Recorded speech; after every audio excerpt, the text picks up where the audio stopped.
ভোটের আগে রাজ্য পুলিশে ফের রদবদল করল নির্বাচন কমিশন। আগে সরিয়ে দেওয়া 81 জন পুলিশ ইন্সপেক্টরকে নতুন পোস্টিং দেওয়া হলো। রাখা যাবে না ভোটের কাজে আগেই নির্দেশ দিয়েছিল নির্বাচন কমিশন। কমিশনের নির্দেশ, এই ইন্সপেক্টরদের ভিআইপি মুভমেন্ট সংক্রান্ত কাজে লাগানো যাবে। 49 জন সাব ইন্সপেক্টরকেও জেলা থেকে সরিয়ে অন্যত্র পোস্টিং দেওয়া হয়েছে। এই সাব ইন্সপেক্টরদের যেন নির্বাচন সংক্রান্ত কোনো কাজে ব্যবহার না করা হয়, রদবদল নিয়ে কড়া নির্দেশ নির্বাচন কমিশনের।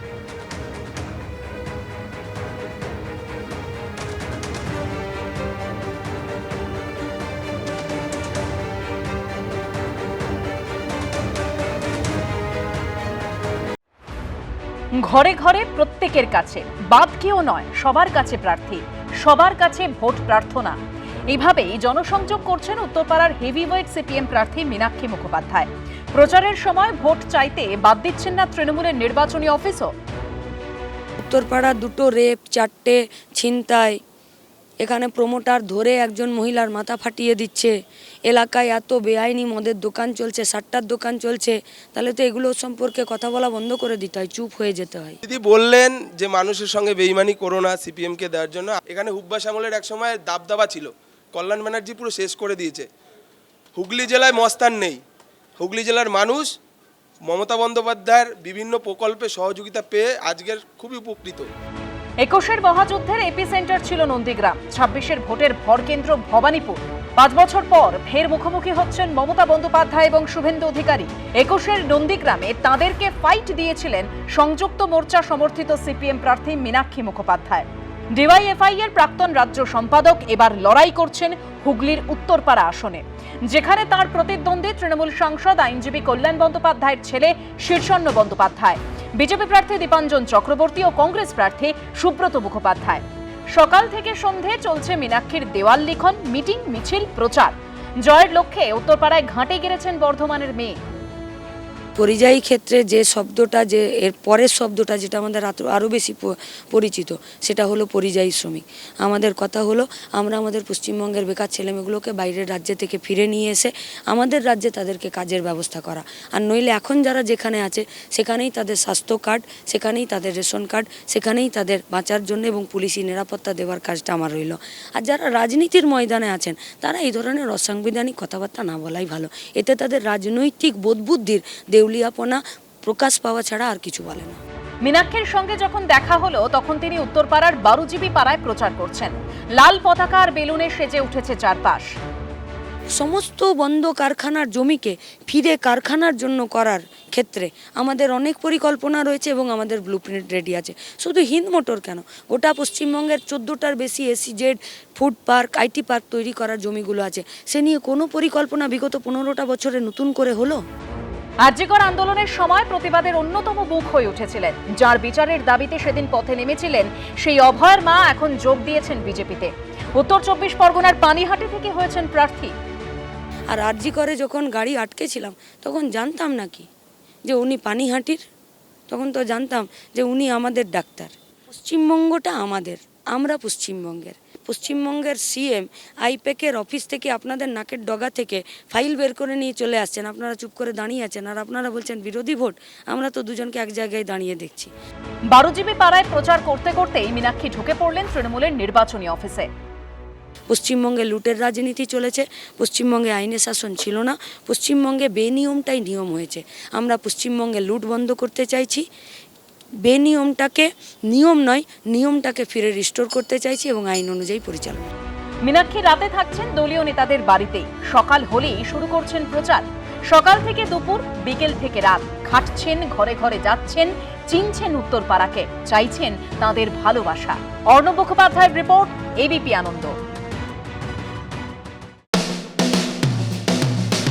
ভোটের ময়দানে তিনি নতুন নন, বলা ভালো 14 বছর পর ভোট রাজনীতিতে ফের কামব্যাক হতে চলেছে তাঁর। তিনি পার্থপ্রতিম বিশ্বাস, যাদবপুর বিশ্ববিদ্যালয়ের নির্মাণ বিদ্যার অধ্যাপক। শিক্ষা থেকে রাজনীতি, বিভিন্ন মহলে পরিচিত মুখ।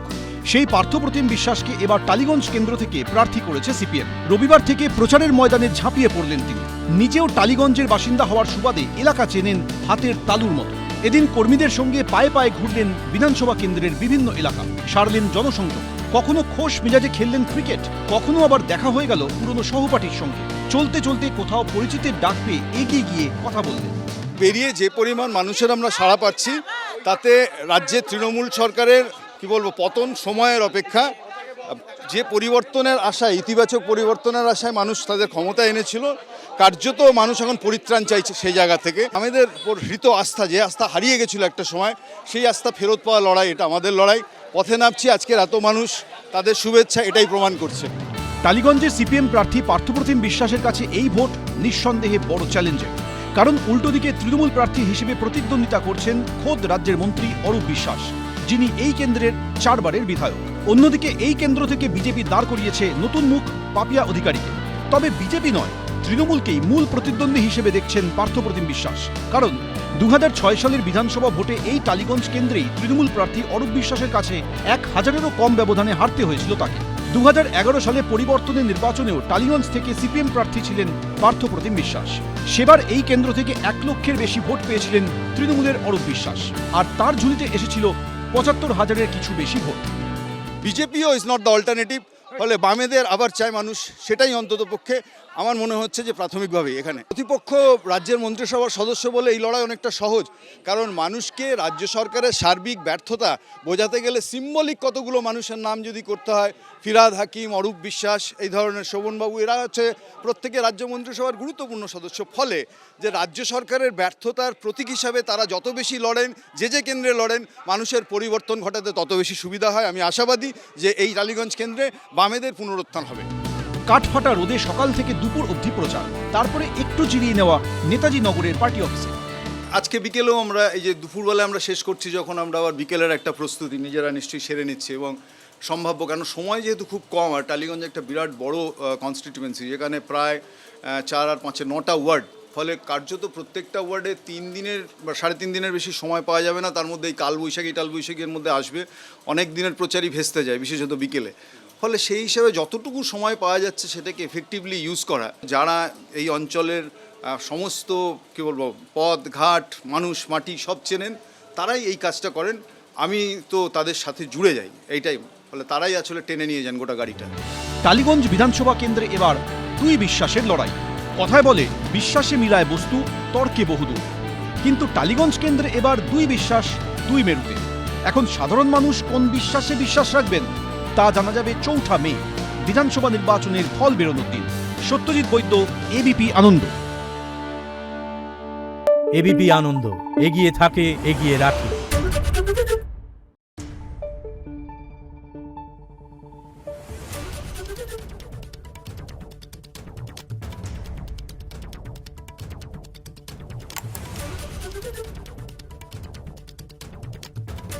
Thank you.